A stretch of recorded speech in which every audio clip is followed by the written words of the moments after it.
Akhirnya tidak ada pilihan. Sementara di pihak lain Hamas juga tetap berusaha untuk membuka, tetap menjalin hubungan baik. Tapi nanti kita bahas di hari lain. Polemik soal ini ya. Jangan lupa tahun 2003 kemarin, 2023, Ismail Haniyeh sebelum terbunuh di Iran sempat datang ke Saudi, sempat umroh. Bersama pimpinan tokoh Fatah. Juga sama-sama ke Saudi. Cuman saya tidak tahu apakah jadi dipertemukan atau tidak. Tapi itunya sampai last minute Saudi masih tetap berupaya untuk mendamaikan dua faksi ini.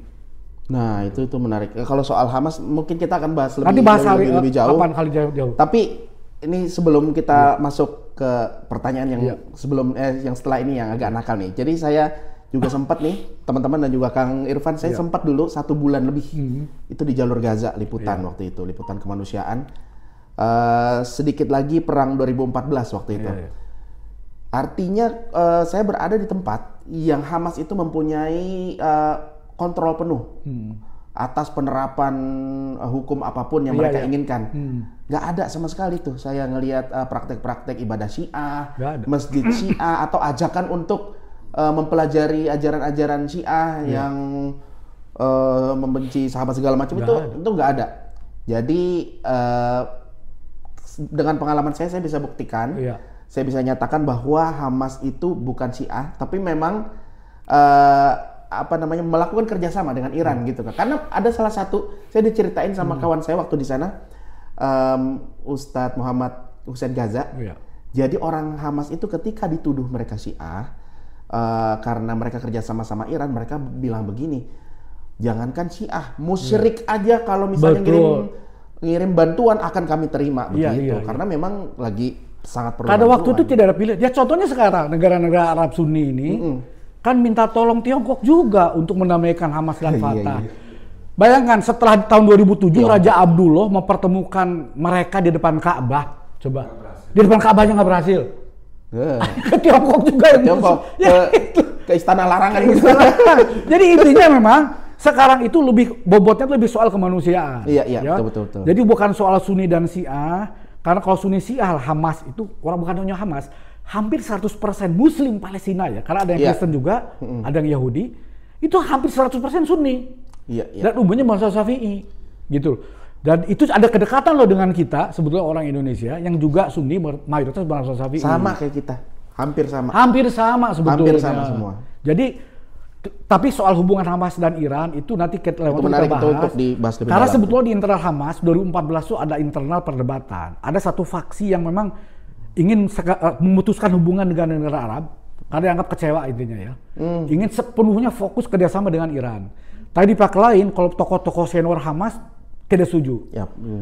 Walaupun memang tetap memperkuat hubungan dengan Iran, tapi beberapa tokoh Hamas, terutama di biro politik, tetap ingin menjaga hubungan dengan negara-negara Arab Sunni. Karena gimana juga Hamas Arab.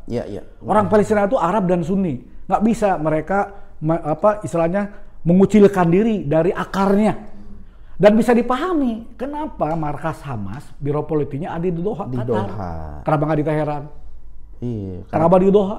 Karena Doha yang mensupport. Begini, jangan lupa sejelek-jeleknya negara-negara Arab kayak Teluk itu yang dilihat orang itu takut sama Israel dan Amerika, yang menggaji pegawai Hamas, yang membiayai menghidupi pemerintahan Hamas di Gaza itu Qatar. Qatar. Dari mana?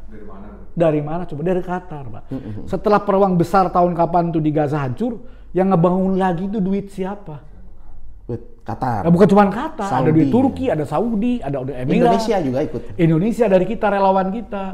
Dari seluruh dunia Islam, bukan soal mazhab gitu ya. Tapi tidak bisa juga kita mengecilkan peran negara-negara Arab Sunni, Teluk, dan yang lain. Selemah-lemahnya mereka saat ini dalam konfrontasi. Tapi kalau pengorbanan mereka dalam soal diplomasi, politik, dan ekonomi, yang membangun kembali Gaza itu siapa? Iya, betul tuh. Bahkan saya punya pertanyaan yang mungkin kita perlu cari ya. Itu Hamas bisa melawan, terlepas dari manapun duitnya, melawan 2 tahun ini, sudah 2 tahun ini ya, survive melawan, dan terus bisa menimbulkan korban di pihak Israel. Itu senjata Hamas masuk lewat mana? Lewat mana? Dari mana? Coba. 2 tahun loh. Suatu-satunya perbatasan Gaza itu Cuman Mesir. Di selatan, sebelah timur kan Gurun Negev, selatan Israel, utaranya Israel, Ashkelon, sebelah barat laut, yang itu dijaga Israel. Cuma ada perbatasan Rafah dan sekitarnya yang berbatasan dengan Sinai Mesir. Dari mana masuk senjata? Coba. Jadi Mesir diam aja, tapi pada... Nah gini, saya tidak tahu. Tetapi belum tahu. apa yang di belakang yang tidak kita ketahui, yang dilakukan oleh negara-negara Arab, yang dinilai opini publik umat ini lemah, bisa jadi yang mereka lakukan yang kita tidak tahu. Contoh, tiba-tiba Mesir dan Tiongkok show of force pesawat-pesawat tempur Tiongkok yang kemarin menjatuhkan pesawat India di Pakistan J10. itu dipamerkan di Mesir. Iya, pesawat J10C. J10C itu J10C. dipamerkan di Mesir. Jangan lupa. Oh, itu simbol benar tuh. Mungkin Mesir bentar lagi punya itu kayaknya. Ya kita tahu, tapi gini, mudah-mudahan ini isyarat-isyarat satu persatu, isyarat-isyarat baik lah. Membaiknya hubungan Saudi dan Iran kan gitu. Mudah-mudahan bisa meredakan ketegangan soal mazhab. Kita nggak bisa masa orang untuk sama mazhab, nggak bisa. Ada yang surah dari darah dagingnya begitu. Tapi jangan lupa kita ada kesamaan dalam soal sama-sama ahli kiblat lah setidaknya itu. Jadi sikapnya gimana tinggal? Kedua, sama-sama menghadapi musuh bersama, itu poinnya sebetulnya. Lah, nggak usah dengan Sunni dan Syiah, dengan orang musyrik saja kalau menghadapi musuh bersama. Itu musuhnya. Bersatu. Jangan lupa dulu waktu peristiwa perang Persia lawan Rum, sampai kemudian Allah menurunkan surat Ar-Rum. Rum itu kan waktu itu identik dengan Romawi Bizantium, Kristen. Berperang melawan Persia Majusi. Nabi lah ya. Orang musyrik. Nabi berdoa supaya Allah memenangkan bangsa Rum yang agamanya Kristen, bukan Muslim. Walaupun di kemudian masa karena faktor historis kaum Muslimin konfrontasi juga dengan Bizantium. Tapi dalam soal kedekatan teologis, kedekatan chemistry, umat Islam itu lebih dekat dengan Bizantium daripada dengan Persia waktu itu, bukan Iran ya. Persia yang Majusi. Nah kalau sekarang dengan Iran yang masih sama ahlu kiblat lebih dekat lagi daripada dulu. Nabi mendoakan Bizantium yang Kristen. Iya. Jadi lebih dekat lagi mestinya. Siapa tahu sama-sama dapat hidayah. Ada titik temu. Siapa tahu ke depan berhenti saling hujat. Apa yang kita minta orang dari kalangan Syiah untuk tidak menghujat sahabat, siapa tahu bisa diakomodir gitu ya? Kan gitu. Kita nggak tahu rencana Allah itu baik. Kita tidak tahu rencana Allah ya. Karena saya kira pandangan-pandangan itu juga di kalangan elit alim Iran juga muncul. Bahkan Ali Khamenei sendiri pernah mengeluarkan fatwa melarang orang-orang Syiah untuk menghujat tokoh-tokoh orang-orang yang dimuliakan oleh Ahlussunnah. Ada begitu. Walaupun di grassroots masih terjadi. Ya sekarang pun di grassroots buzzer kedua kubu sih masih sering serang.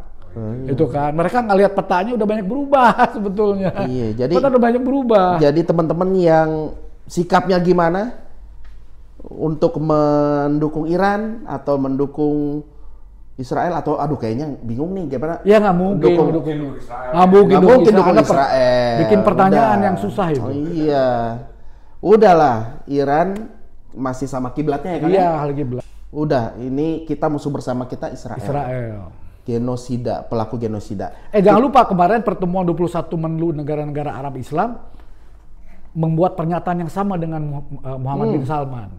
Berada di pihak Iran.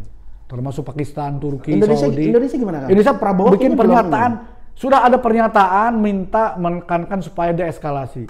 Oke. Saya kira sebetulnya kebijakan luar negeri kita itu dalam posisi hampir sama dengan mainstream terutama di dunia Islam, dunia Arab. Kalau terkait urusan Palestina. Iya. Oke. Oke Kang, ini semakin menarik kalau kita bahas itu akan banyak cabangnya juga. Nah, kita akan lebih fokus lagi ke update bagaimana jalannya konflik di hari ke-6 ini antara Iran dan Israel. Saya akan play, tapi boleh sebelumnya kita ada minuman kan, silakan. Terima kasih, mudah-mudahan barokah nih. Iya.